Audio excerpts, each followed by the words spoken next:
Well, shwmae bawb, and a very warm welcome to a one-off special Camlas podcast discussing the Labour Leadership Contest. I'm Rhodri Owen, and I'm pleased to say that we're joined by two very distinguished guests, Sarah Murphy MS and Hefin David MS. They're usually on the same side. Indeed, they sit next to each other in the chamber, but during this contest, they have backed different candidates. Sarah has gone for Jeremy Miles, and Hefin is once again backing Vaughan Gething, as he did in 2018. A very warm welcome to you both. Hello. Right, let's get stuck in. Sarah, if I may start with you. Wales is facing some really unprecedented challenges at the moment. Why do you think your candidate, Jeremy Miles, is the best person for the job? Thank you, Rhodri, and I will start by saying that they are both strong candidates.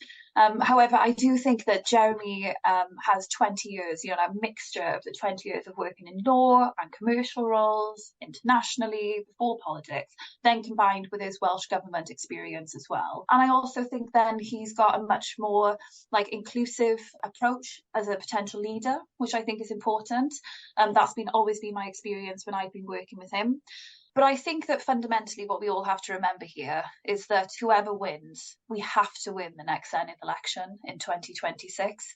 That is actually the main task of the leader of Welsh Labour. And I think that Jeremy is the candidate that can continue to have that Drakeford coalition of 2021 together, and also, I suppose, bring together the Labour and the left-leaning voters and ensure that potentially the Tory Labour switchers who voted for us in 2021 continue to vote for us. So that's why I think that Jeremy is going to be a really potentially strong leader and also a First Minister of Wales. So I think it's really healthy for political parties to have differences of opinion. And I would say absolutely, Sarah and I have many, many similarities of opinion. We sit next to each other in the chamber, and she's been a source of great comfort and support to me during First Minister's questions, for example. So, it isn't a major issue to have that difference of opinion. And occasionally a political party will look at its future. One of the key issues with Vaughan, though, is the fact that he has that experience of being tested. COVID was the biggest challenge certainly of my lifetime, and Vaughan was there at the forefront leading the way. And I think that experience of being tested is experience you can't earn quickly.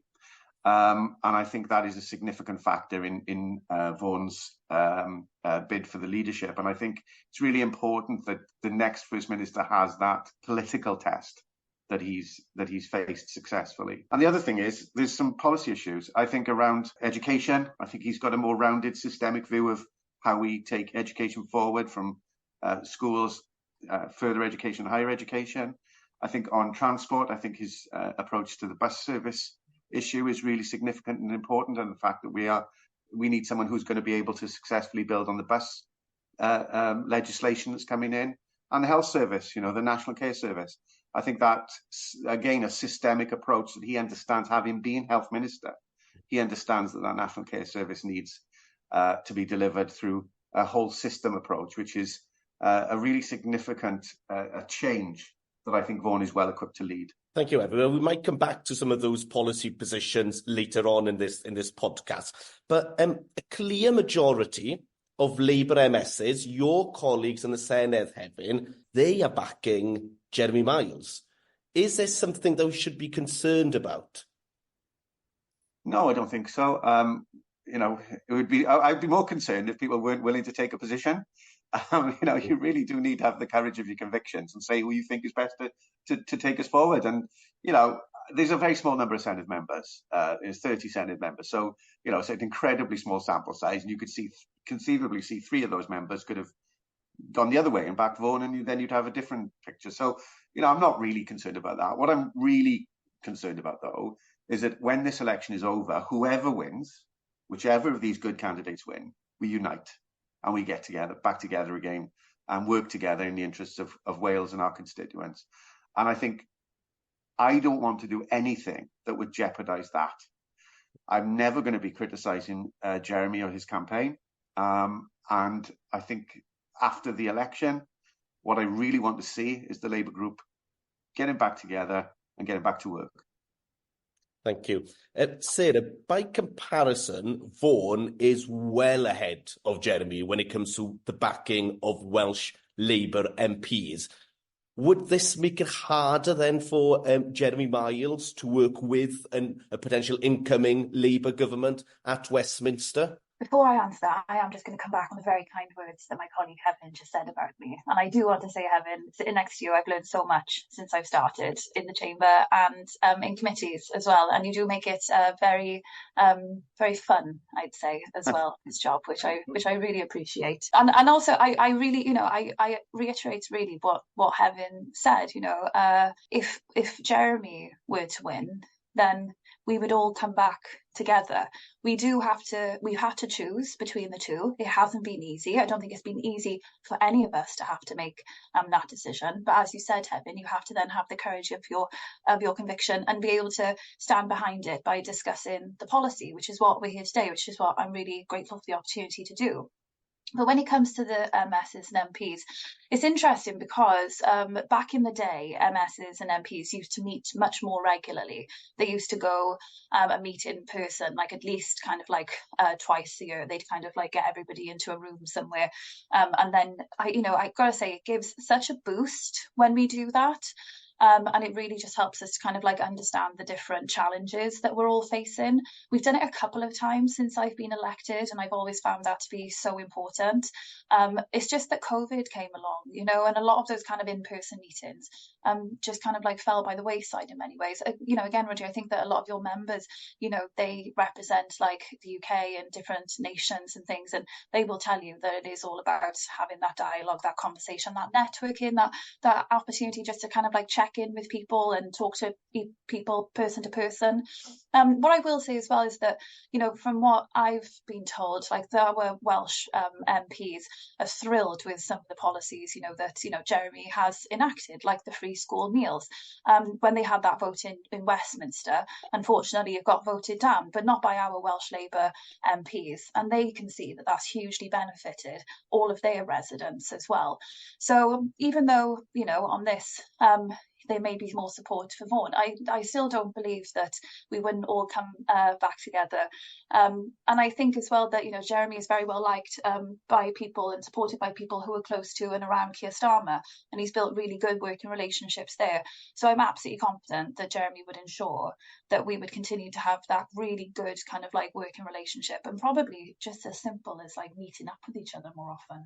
Thank you, Sarah. Hefin, you mentioned earlier on that Vaughan has a lot of experience. He's been tested in extremely challenging times. I think it's fair to say that his first appearance at the COVID inquiry did not generate favourable headlines for him. Do you think his second appearance could hurt his campaign in a few weeks' time? Well, first of all, that COVID inquiry is vital. And the key role of the inquiry is to look what went right, what went wrong, and how things could be done differently next time. And that learning experience will pick up on the things that inevitably a government may have got not quite right the first time round. And, that's the case for the Scottish government, for the UK government, and for the Welsh government. And that's absolutely right that the COVID inquiry establishes that. Although I would say there's been an inconsistency from the barristers in the approaches they've taken to some politicians. And I think Nicola Sturgeon and Mark Drakeford and Vaughan had probably more of a tougher time, I would have said, from the barristers than some of the UK politicians. That's my opinion. It's the way I saw it as I watched it. But, it's a vital process and really important. I think Vaughan did give a good account of himself, actually, last time. And what happens is political opponents of different parties tend to pick up certain answers and use those for their own political advantage. And I think that's what's happened to Nicola Sturgeon, is what happened to Vaughan Gething. People tried also to do it with Boris Johnson and Michael Gove as well. I think we've got to look at that perhaps separately from the political noise and think, what are we actually learning here? And therefore, I think the next session of the inquiry, I think, is taking place before the ballots close. I think we should welcome the fact that it's a public, open forum, the fact that he is being again tested in that heat that you've mentioned. And I'm confident he'll give a good account of himself again. No doubt what will happen is that opponents will again pick up on certain things that he says in order to make political capital. We've got to look past that noise, and we've got to look at what actually are we learning from that process. And I think Vaughan is someone who will very much answer questions openly and give us that opportunity to learn and make things better. Thank you, Hefin. Sarah, it's quite clear that Vaughan Gething's had more ministerial experience than Jeremy Miles. Vaughan Gething has been tested in extremely challenging times, whereas Jeremy perhaps has not. Do you think this is a fair statement? Well, I mean, the thing with Jeremy is that he actually went into cabinet only a year and a bit after he got elected. And in that time, then, he has had the role of Counsel General, Brexit Minister. He was a COVID recovery minister, and now obviously the Education and Welsh Language Minister. So in that time, he's been tasked with a lot of responsibility and has worked across big jobs in government. I think that's a really wide range. I would say that probably with that range, Rhodri, that he's met with and been involved in almost every sector that you represent, that your members represent even. And I do really think that knowledge and experience has resulted in what is a very detailed manifesto from Jeremy. He really does get every area, not just necessarily the areas that he's been a minister in. I also do believe that his experience in business before he came into politics is very helpful. I think that, Hefin and I, for example, many of us had kind of like different careers and experiences before we came into politics. And I think that's always a real strength to be able to understand those different cultures sometimes in different working sectors. And I would say as well that, COVID was the most challenging time that we've had in recent history and our recent politics. But, again, I would argue that all the ministers took really big decisions in that time period. There was absolutely a collective responsibility. And, from the discussions that I've seen, there continues to be that collective responsibility. So, I agree there with Hefin. This is absolutely necessary, this COVID inquiry, and all of them have been involved in some way, shape or form. Diolch, Sarah. We received numerous questions from Camlas clients about the positions of your respective candidates on various different issues. A number of the questions were extremely detailed, and obviously you both are not the candidates, so I'm not going to give you the detailed questions that were submitted, but we've picked some broader questions which reflect some of the ones that have been submitted by Camlas client. And I'll start off with the devolution of justice. Both candidates, Jeremy and Vaughan, have expressed a desire to see the devolution of justice to Wales. But given recent comments from the Shadow Secretary of State for Wales, Joe Stevens, how will the candidates actually go about delivering this? I'll start with you, Hefin. Well, I think the starting point is it's Labour Party policy, devolution of justice and policing. It's in both manifestos. And I think, therefore, it's more about how this is then enacted than the policy itself, whether it should happen or not. The key to the door, I think, is Gordon Brown's report. And I think the huge influence of Gordon Brown in this process must be utilised to the full. Now, Gordon has come to Labour Group, met with us and said to us, build your relationships. The best way to do this is to build your relationships. So part of the question is, which of the two candidates is best placed to build those relationships? Naturally, Sarah's going to say one candidate. I would say Vaughan. I think he has those contacts and those relationships ready-made. The other thing I want to say is we are building an assumption into this that we're going to have a UK Labour government. That is a dangerous assumption to make because we have to have an election. And I'm worried a little bit about the complacency that people are assuming there's going to be a Labour government. If we want a Labour government, we've got to go out there and fight for it. And we need a leader in Wales who will work with the shadow government to ensure that happens. And I think if that is going to happen, I think it will be Vaughan who's best placed to deliver that. But we mustn't be complacent. We've got to battle for that before we can even think about those nice things we want afterwards in Wales. Diolch, Hefin. Sarah, given Jeremy Miles is legal background in his previous career, surely he's the best placed candidate to deliver on the devolution of justice. Yeah, I mean, I would completely agree with that, and I think that you can see again through his manifesto and the way that he speaks about it. Jeremy very much comes from a place of we and not I guess, and that's the thing about this. I agree with Hefin. I do think the key is the Brown report, but it's also just about the people. It's about what the people want, and I think that it's about what we have a job to do is to demonstrate really that this is something that would truly be in the benefit of people and make public policy better. You know, aligning justice, probation, public health, for example, isn't just about stopping like the reoffending. It is also about the prevention. That's what we have to get across to people. I'm a member of the Equality and Social Justice Committee. I visited the women's prison, Eastwood Park prison, as part of an inquiry that we did into Welsh women in the criminal justice system. The only statistic, and I've said this in the chamber, that the warden of the prison was comfortable with telling us was that 100% of the women that are in that prison are victims. They're victims of poverty, they're victims of adverse childhood experiences, they're victims of domestic abuse and violence, they have substance misuse issues. So this is what I always explain to people. You know, these things don't have to happen, and we don't want more children now, you know, growing up, I suppose, in these sometimes desperate situations and ending up there as well. So I do think that Jeremy's been very clear on the direction that he wants to go, and that also includes taking people with us, which also includes some of our colleagues. And he also says the same when it comes for the devolution of policing, Crown Estate, administration of benefits. It's about where the powers sit to best serve the people of Wales at the end of the day. Thank you. Hefin, you've already warned against complacency, but much has been made and discussed about how a UK Labour government would change the ability of Welsh Labour to deliver on its promises. What do you think would be the biggest impact should the Labour Party win the next general election for us in Wales?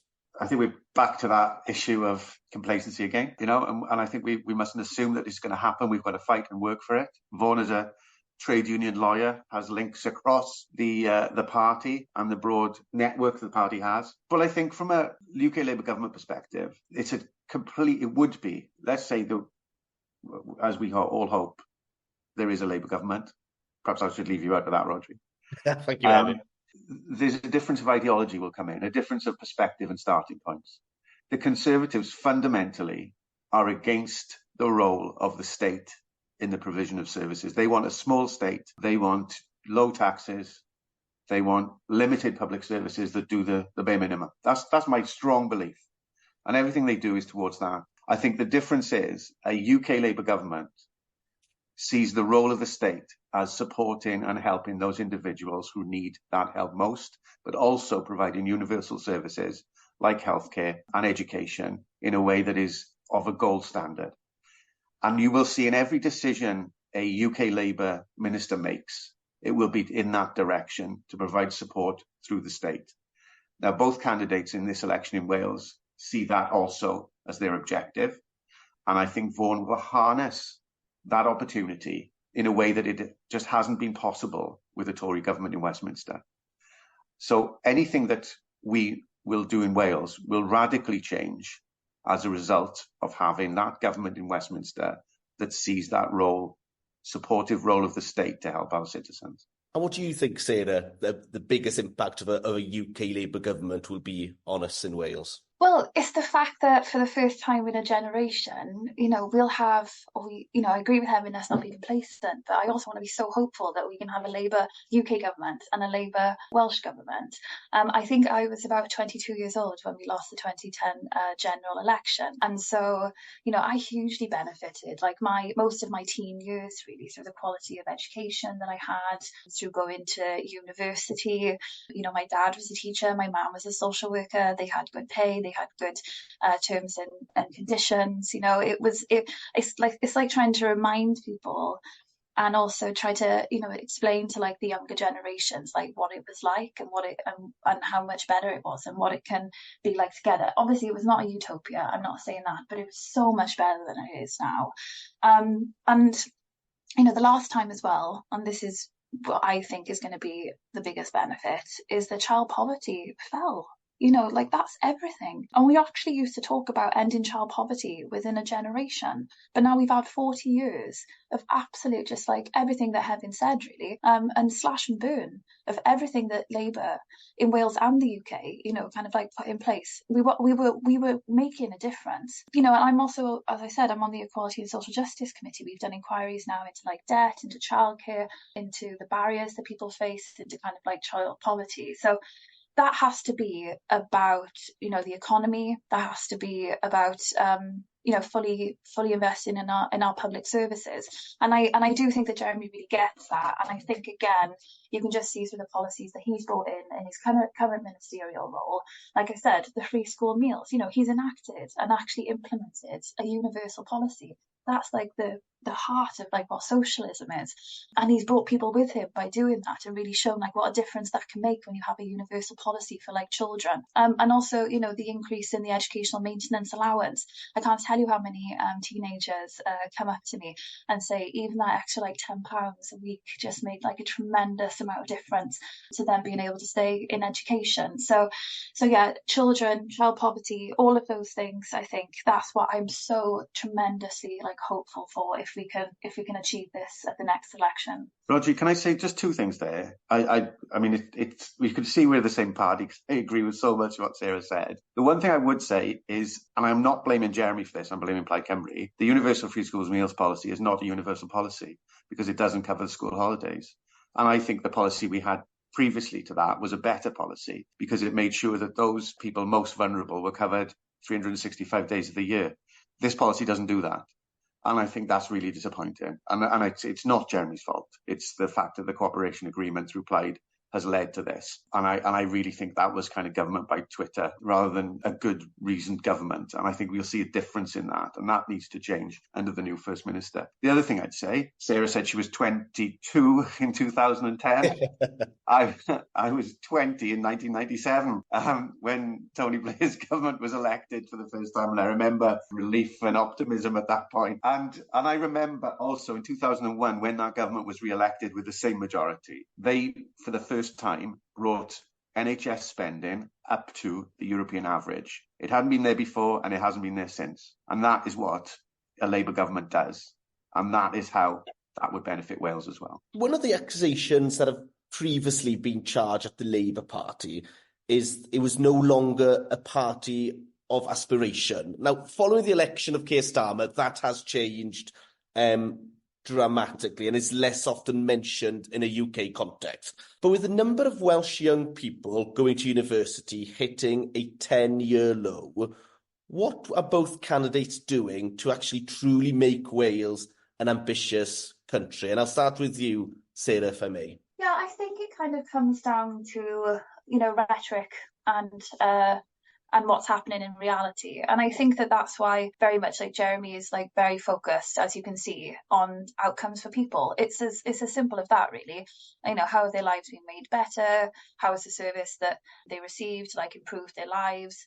And I do think that, Jeremy will be relentless in pushing for good delivery, as you said, like in public services, health, transport, housing, and so on. I think that in the manifesto that Jeremy has put out, there are like very, very clear pledges. It's not just about like what we want to see and the vision, which is absolutely what we need.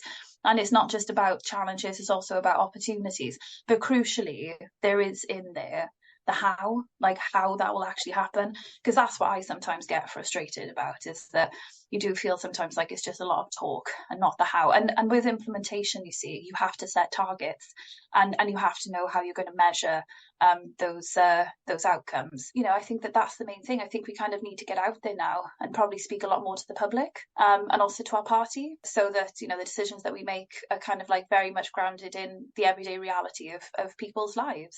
Thank you, Sarah. And Evan, I think this is something that the Welsh Government has been criticised for in the past, that policy decisions made in the Senedd aren't actually implemented in the real world. Do you feel there is a gap between legislative rhetoric and operational reality? And why would Vaughan be the right person to change this? I can think of the 20 mile an hour policy. It was directly went into implementation. I think I think we need a government that changes its focus somewhat away now from the post-COVID, we are doing things for you approach to the new era of we are doing things with you approach. And I think you'll see that from Vaughan, is that he wants very much to work with people, build communities, and support in communities for policy. And I think turning that, I don't want to criticize Mark Drakeford because he came from that very much, the COVID era tradition, but I think we need to change that now and move to a listening government, which is what Vaughan is promising to do. Can I come to the education question as well? Because yes, please, I know something you're very passionate about. Yeah, I didn't have a chance to say, I've worked with both Jeremy and Vaughan producing a report called Transitions to Employment, which I published myself and wrote myself, with help from the civil service as well. So I had access to civil service to do it. And I spent about 24 to 27 hours of interviews with people in the sector. And one of the things that we see dividing the education sector is vocational and academic education. And we shouldn't be splitting education down in that way. There are clear crossovers and links between academic and vocational education that should be seamless. So you could go on to do a degree apprenticeship, for example, providing there's a clear vertical integration with the lower level apprenticeships. And that is very much in Vaughan's manifesto. It's something that he believes in and wants to see. And I think that the difference with Vaughan's manifesto, and I said this at the beginning, is that it takes education as a whole system approach, so that you're looking from school into PhD level, right through that education career journey. And I think that is the only way you're going to change that issue that you mentioned about young people attending university, being an ambitious country. I think you've got to look at the whole system. It currently isn't functioning as well as it could. There are pockets of exceptionally good practice out there, and I think we need to scale those up. And I know that I can work with Vaughan to help him achieve that through the work that I've done already and is already published and out there. Thank you, Hefin. Sarah, do you want to come in on that? Yeah, and just to add to that, really, I guess when it does come to education and ambition and those opportunities, I suppose it is about reminding people that it was far more like this when we had a UK and Welsh government who were both Labour. I think that for Jeremy, like that's very much like the story that he tells. He's a boy from a working class family who had opportunities through education. And I think what he's also really emphasised is that we must be a nation of second chances, where it's not like too late to learn. So extending access to adult community learning and the development of a citizens curriculum is part of this. We also have to improve, as we know, access to adult and numeracy support. I'm certainly seeing that in my community. And, I think it is about every Welsh citizen having the opportunity to reboot their career. That's what I did. I went to university when I was a teenager and I studied English and I absolutely loved it. And then I was very fortunate then that I went to Cardiff University when I was 30 and I did my master's in digital media and society, and really kind of set me off on a new path and led to me, I suppose, becoming a member of the Senate, because I felt confident in speaking on something at that kind of level and felt like I had something to contribute. So I think that Jeremy's story is very relatable. And I agree with Hefin, to achieve this, though, we're going to have to start really funding support to lifelong learning and also all of the other resources, and also really valuing the workforce. So let me give you an example of something that Vaughan has already done that can be scaled up then. The rail degree apprenticeship started running in January.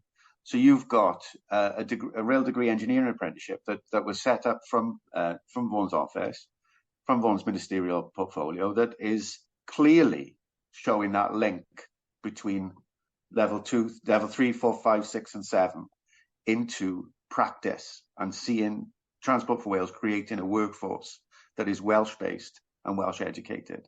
We need more of that kind of thing to happen across Wales. And that's where I think the green jobs and green futures will be as well. We are often told that solving the problems with social care is key to unlocking capacity within the NHS. And both candidates have come out quite strongly in favour of creating a national care service. Vaughan Gething came out in favour in 2018 as well, if I remember correctly. Money is tight. We know that. How would your candidates plan to fund any key changes? Because this would be a massive shift, a massive change. And will it be a main priority for your candidate? I'll start with you, Sarah, as a member of the Health and Social Care Committee in the Senedd. How would Jeremy Miles fund a national care service for Wales? So Jeremy has absolutely committed to continue to work to establish the National Care and Support Service for Wales, and also crucially has said, it's also about the parity of esteem within the NHS. Because as you mentioned, I am a member of the Health and Social Care Committee. And again, Rhodri, I just want to say really, like, the insight and the evidence from your members is always excellent. Like, the research that they do and the views that they give for people is truly, like, invaluable. I think one of the things that Jeremy's very kind of like honest about is that the social care sector is still very fragmented. And I suppose that includes like the privatisation that is in there. I can say, that, Unison, for example, has been doing some wonderful work pulling together the research that is already out there, showing just how much money really is being pulled into the social care sector and then siphoned out really of the country in many ways through through the estates. That's it. And one of the things that I'm trying to do at the moment is trying to get an inquiry by one of our committees, and I think what we will need then is a forensic accountancy to see exactly where that money that's meant to be going into our social care sector is actually going to. I think if we can stop that could be a whole load of money really that should be going back into our social care service. So that's one potential idea. I think though that Jeremy has said in his manifesto, part of the immediate thing is about exploiting the funding models. And then having more integration between social care and health. I'm seeing that in my own local authority now, in Bridgend. But a really big part of this for Jeremy and many of us is also just about like the workforce. He's committed to creating an independently verified long-term workforce plan for health and care in Wales, which has been called for, a clear accountability for delivering it. He wants to raise the professional status and esteem of social care, build on support for unpaid carers. And I think that what's threaded through everything that he said in this, and it comes back to the forensic accountancy that I think that we need, is transparency. And I'm a big fan of that. You can't fix it unless you're actually really honest about what the issues are and the opportunities. Jeremy, for me, if you read the section in his manifesto on all of this, it's just, it's very honest, it's very real. And that's exactly how it is. And I think the main thing, like you said, though, is that we have to grasp the nettle on this. It's not nice. It's not politically, it's not easy. I think that, a few UK governments, honestly, and leaders have wanted to do this. And then when it gets really tough, which it does, I think they kind of like shy away and pull back from it. But that's not what we're known for here in Wales with Welsh Labour. And I think that there's a real, even just from all of us really, isn't it, Hefin? Like all of the MSs, all of the Welsh Labour MSs, we just want to get on and do it now. Thank you, Sarah. And Hefin, you probably think that given Vaughan Gething's previous role as Health and Social Care Minister, that he's best placed to deliver a national care service for Wales.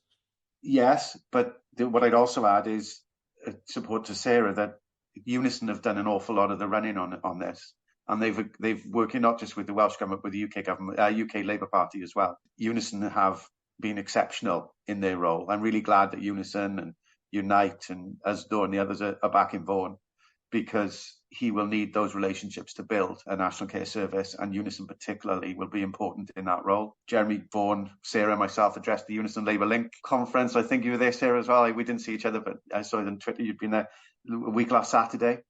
And there's a clear body of expertise in that union that will be necessary to build a national care service.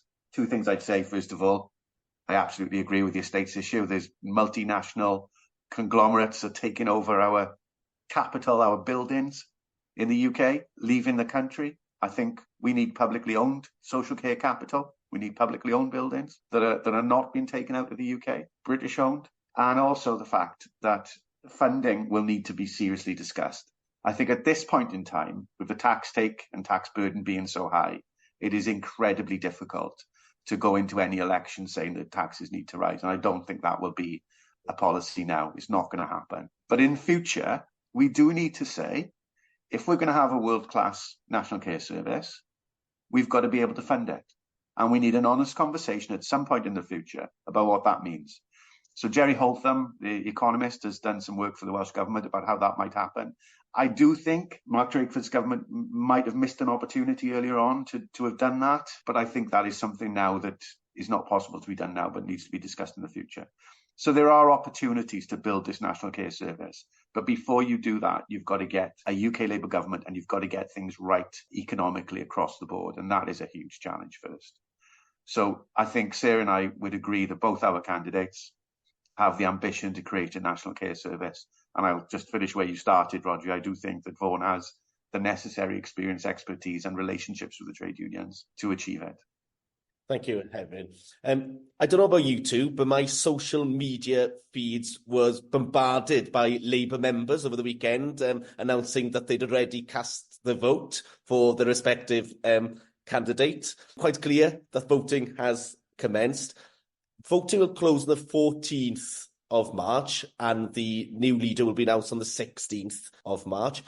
Do you think this campaign is a bit too long, dragging on a bit, Sarah?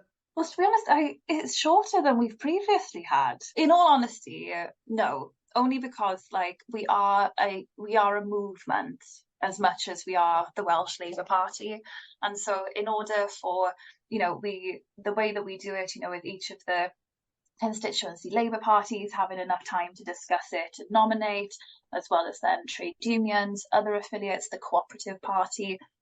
We take it very seriously. We wanted to have hustings, we wanted to have them across Wales. We just want to give all of the members from every part of the movement every opportunity that they can. We've done online, we've done absolutely everything really. So actually, when you think about it, having the ballot only open for a month, it sometimes in a way doesn't feel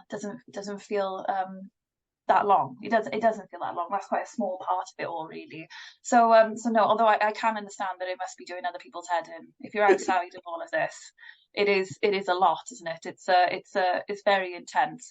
But no, like I said, we take it really, really seriously. We're a member-led organisation at the end of the day, and that's what we have a duty to do. What about you, Hefin? Is it doing your head in? Have you had a guts for?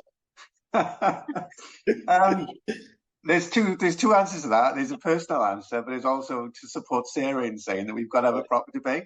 And all those things that we needed to happen have to happen, and they can't be done quickly, unfortunately. No. You can't do them all at once, so you do need that conversation. And I think a party renewing itself so publicly is also a very positive thing. I think lots of us would welcome being able to get on with the job, being able to get our First Minister in place and working on it. The other thing is there's thousands of people still yet to vote. There's a process going on here. It's going to be a close contest. Every single vote is going to matter. And as much as I believe Vaughan is the right candidate and the best candidate for First Minister, that process is still happening. It's going to be close. If people have a chance in the party to express these views for who they want to see the candidate. Want to see as their candidate. So I think I feel quite positive about that process, even if some of the relationships with colleagues makes it harder. Yeah. But I know that we're going to reunite afterwards. So that's really important. And of course, you are not just electing a leader, you're electing the next First Minister of Wales, and you're asking your members to make a big decision.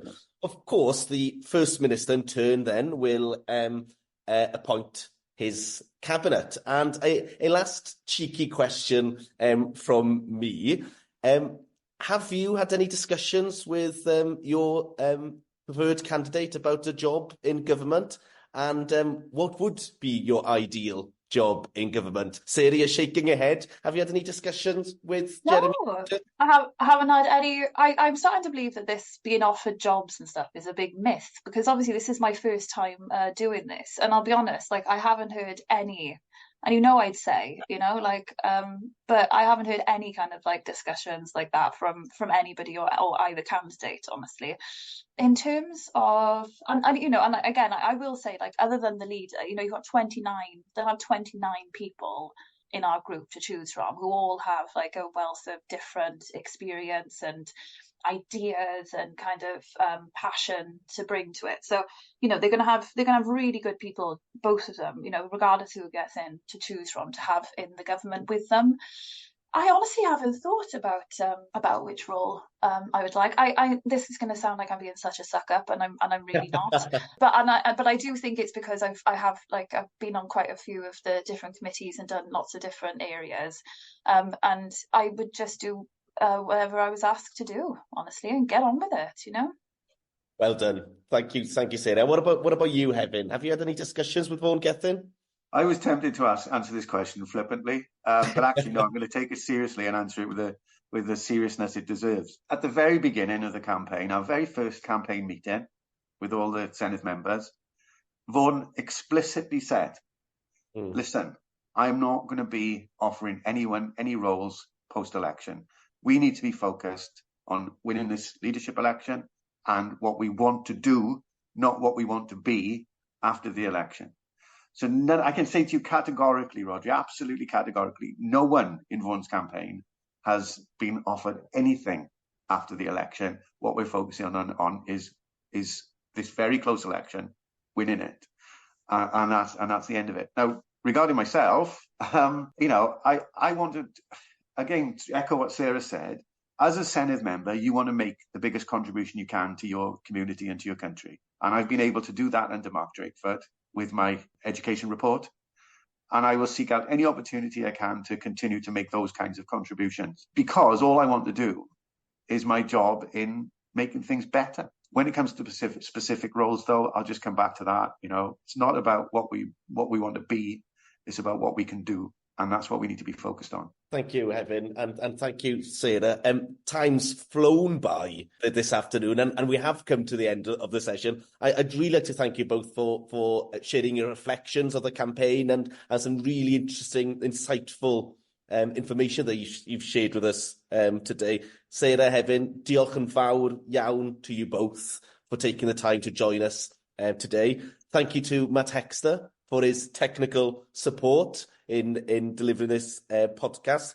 Thank you to the Camlas clients for submitting their questions to Sarah and Hefin. And thank you to you all for tuning in and listening to the podcast. Diolch fawr iawn. Da bo chi.